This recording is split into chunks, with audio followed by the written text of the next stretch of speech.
Boa tarde, na paz do Senhor Jesus. Que a graça de nosso Senhor seja com todos, agora e sempre. Meus irmãos, essa tarde eu quero deixar uma rápida reflexão, partindo de uma das epístolas que, para mim particularmente,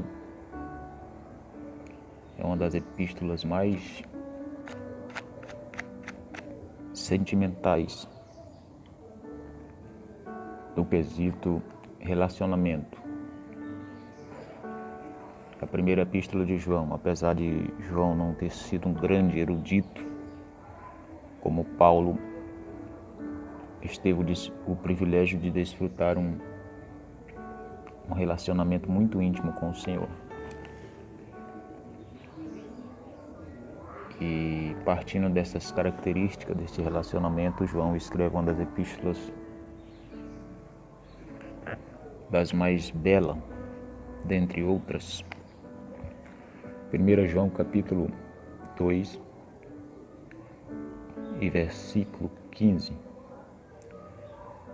Não ameis o mundo, nem o que no mundo há. Se alguém ama o mundo, o amor do Pai não está nele. Porque tudo que há no mundo, a concupiscência da carne, a concupiscência dos olhos e a soberba da vida, não vem do Pai, mas sim do mundo. Ora, o mundo passa, bem como as suas concupiscências ou desejos, mas aquele que faz a vontade de Deus permanece para sempre. Pois bem, meus irmãos, esta epístola de João, precisamente aqui nesses versículos que ora lemos, nos fala a respeito de um amor, de um sentimento que se pode e é possível e é evidente direcionar-se no sentido inverso do que de fato ele foi criado e ele foi colocado no ser humano como um dispositivo para um lado, mas o homem optou e opta por direcioná-lo a outro sentido.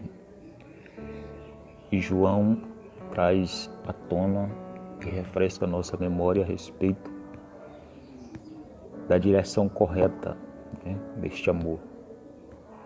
Obviamente que o mundo aqui que João está se relacionando não é o mesmo mundo que ele fala no seu Evangelho, capítulo 3:16, que diz que Deus amou o mundo de tal maneira. Este mundo que ele está se relacionando aqui não é o mundo humano, O mundo que Deus ama, que Deus amou, nas palavras de João, é o mundo humano, o mundo homem, Deus amou todos os homens e ama todos os homens.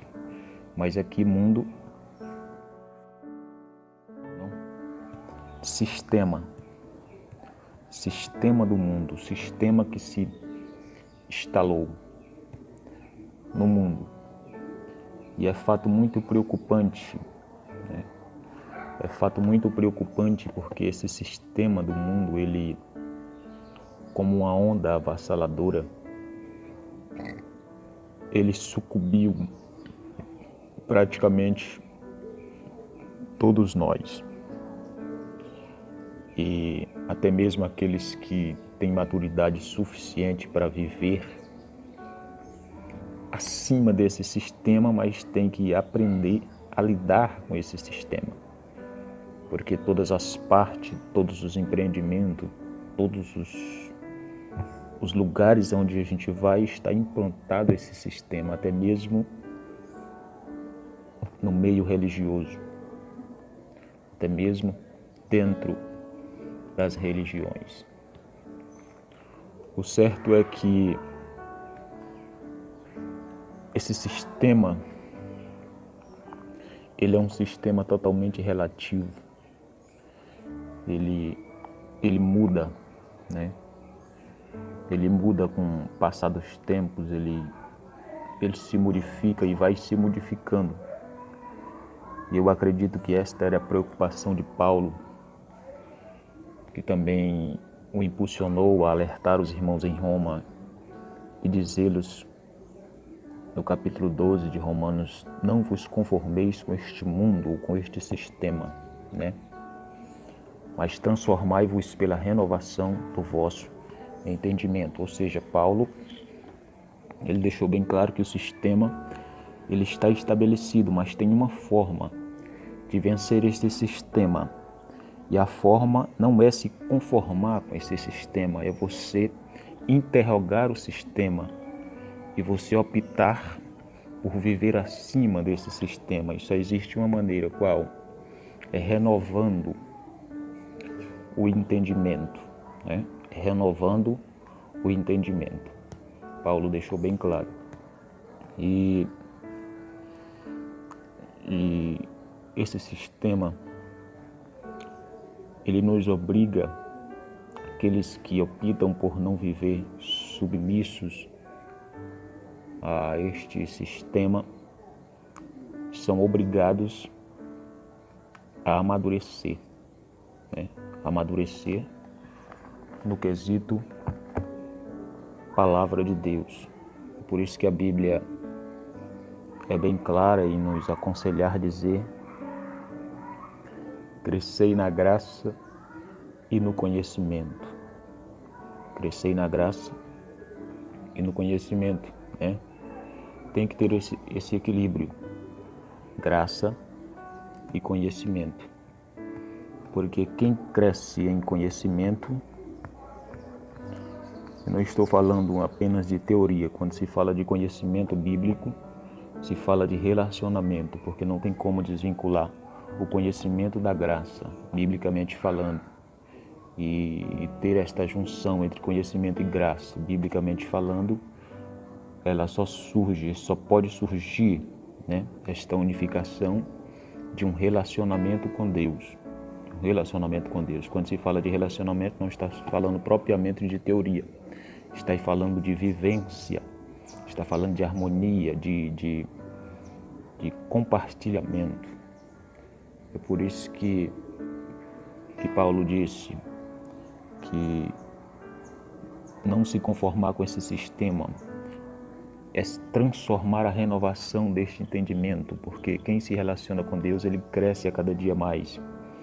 E quem se relaciona com Deus e este nível de relacionamento vai se intensificando, a vontade de Deus para a vida do ser humano, para a vida daquele que se relaciona, nós que nos relacionamos, vai ficando mais clara a cada dia, a ponto de Paulo defini-la em modo subversivo, né? Ele diz: para que podeis experimentar qual a boa, agradável e perfeita vontade de Deus. Há coisas que nós fazemos, que nós que temos o conhecimento da palavra, que Deus não aprova totalmente, mas é uma causa nobre, né? Se enquadra na vontade boa de Deus. Mas existem coisas que se enquadram na vontade agradável de Deus, né? Quanto mais você tem o conhecimento de como você, as suas ações, as suas obras, as suas atitudes se encaixar na vontade agradável de Deus, você tem que entender que esse nível de relacionamento está crescendo, né? Nem sempre a nossas atitudes, eu posso caracterizar como 90% das nossas atitudes, jamais se encaixa na boa vontade, ou seja, na boa, perfeita, boa, agradável e perfeita vontade de Deus. Jamais se encaixa 90% na perfeita vontade de Deus, né? Nós só exerceremos perfeitamente a vontade de Deus quando nós estivermos em um relacionamento totalmente com Ele. Isso só se dará na eternidade. Só se dará quando nós tivermos um corpo incorruptível de glória, quando nós não mais tivermos que lidar com este corpo mortal, né? Com este corpo corruptível, com este corpo que só propende para as coisas materiais. E esse é um dos perigos que João nos alerta aqui, né? Este é um dos perigos, porque João caracteriza onde se estabelece esse sistema do mundo. Ele dá o tripé do sistema do mundo. Ele diz que o sistema do mundo ele se estabelece na concupiscência, né? Nas concupiscências, nos desejos da carne, na concupiscência dos olhos e na soberba da vida. Então, esses 3 pontos que está estabelecido, este sistema corrupto, este sistema mundano que a todos os momentos procura engolir, procura desestabilizar, desqualificar a moral, o caráter que a palavra de Deus está produzindo em nós, porque uma vez que nós deixamos de fazer a vontade perfeita de Deus, uma vez que o homem peca, o homem sai de dentro da vontade perfeita de Deus. Então a sua vida está totalmente corrompida. Mas Deus, pela sua misericórdia, usa a sua palavra, usa os seus profetas, usa os seus mandamentos para levar o homem de volta a se elevar a ponto de um dia atingir esta perfeita vontade de Deus.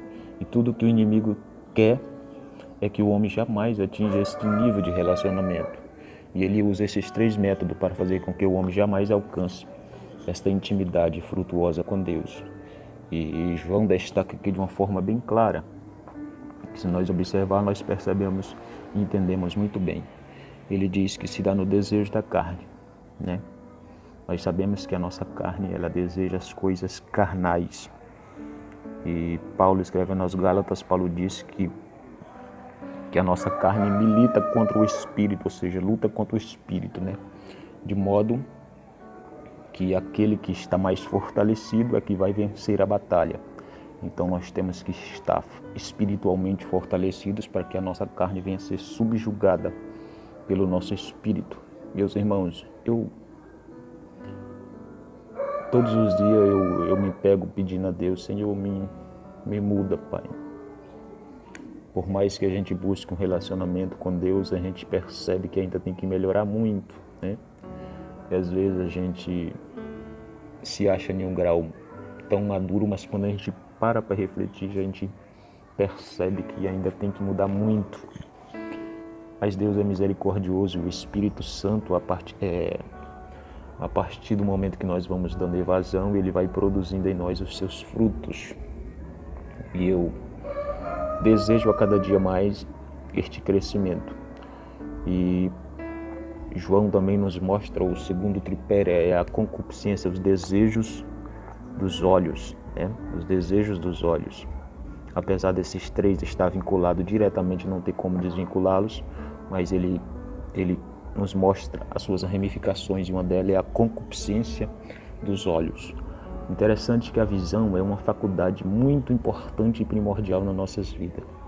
Deus fez o homem com visão, impôs nele esta faculdade para que o mesmo possa escolher o melhor para si, né? Todos nós, ao escolher alguma coisa, escolher um calçado, uma roupa, até mesmo um cônjuge, nós nos apropriamos da visão. É a partir da visão que nós escolhemos. Tanto é que quando a gente vai nas ruas, a gente vê exposta as melhores mercadorias nas vidraças, né? As melhores mercadorias expostas, aquilo para atrair através da faculdade da visão, né? E é muito bom para nós, mas o diabo usa isso também para derribar, para fazer com que nós jamais venhamos a atingir a vontade perfeita de Deus. E uma coisa que está me preocupando muito, meus irmãos, é que por mais que a igreja se estabeleça na terra e cresça, entre aspas, porque na verdade um crescimento sólido e um crescimento que está enquadrado na vontade de Deus faz com que a igreja repele as coisas do mundo, mas o que vemos é a igreja aderindo para si as coisas do mundo, né? E se parar para analisar de uma forma bem clara, bem sistemática, nós percebemos que nós às vezes nos deixamos envolver por este sistema, né? Às vezes a gente não se conforma até mesmo com a própria imagem, a gente olha para a imagem da gente e a gente não se conforma. Você vai tirar uma fotografia, você tem que tirar 10, 20 fotografias para poder escolher uma, ou seja, você está conformado com a sua imagem. E aquela mesma uma que você tira, você ainda tem que modificá-la para poder postar. Isso é uma coisa que é comum, é rotineira, todo mundo faz isso, né? Mas se a gente parar para analisar, isso é preocupante. Isso é preocupante porque de uma forma lenta e plausível a gente está sendo consumido, né, por esta inconformidade, não com o sistema, mas esta inconformidade com a simplicidade, está querendo se modificar. E nem que para isso a gente tem que inventar coisas para se autopromover, para se modificar, né? Pessoas não têm mais prazer em ser natural, não tem mais prazer em ser uma pessoa simples. O prazer dela, a motivação do prazer não é mais nutrir um relacionamento com Deus e saber que ela é única e singular neste mundo, que ninguém se compara a ela. O prazer dela é poder se ver estampada nos melhores outdoors, é poder se ver estampada nas páginas do Facebook, é poder ser ovacionado por comentário, por curtida, né? Então, o fator que motiva grande parte dos nossos irmãos, infelizmente, é isso. Mas é uma coisa preocupante, né? Eu louvo a Deus porque eu sempre tive este QI de interrogar as coisas. Por que disso, né? E a gente só atinge este ponto de escolher um lado ou outro se a gente interrogar, mas por que daquele, né? Por causa disso. E qual a diferença disso? A gente tem que interrogar as coisas para poder escolher aquilo que é de melhor. E a Bíblia nos faz atingir esta maturidade. Está disponível a todos os filhos de Deus, mas muitos estão se deixando levar por uma coisa tão simples, mas muito sutil. Tem sido a arma fortíssima de Satanás para destruir vidas. E por último, João fala da soberba da vida. Eu acredito que essa tem sido a pior, né? Hoje em dia, muitas pessoas soberbas, pessoas que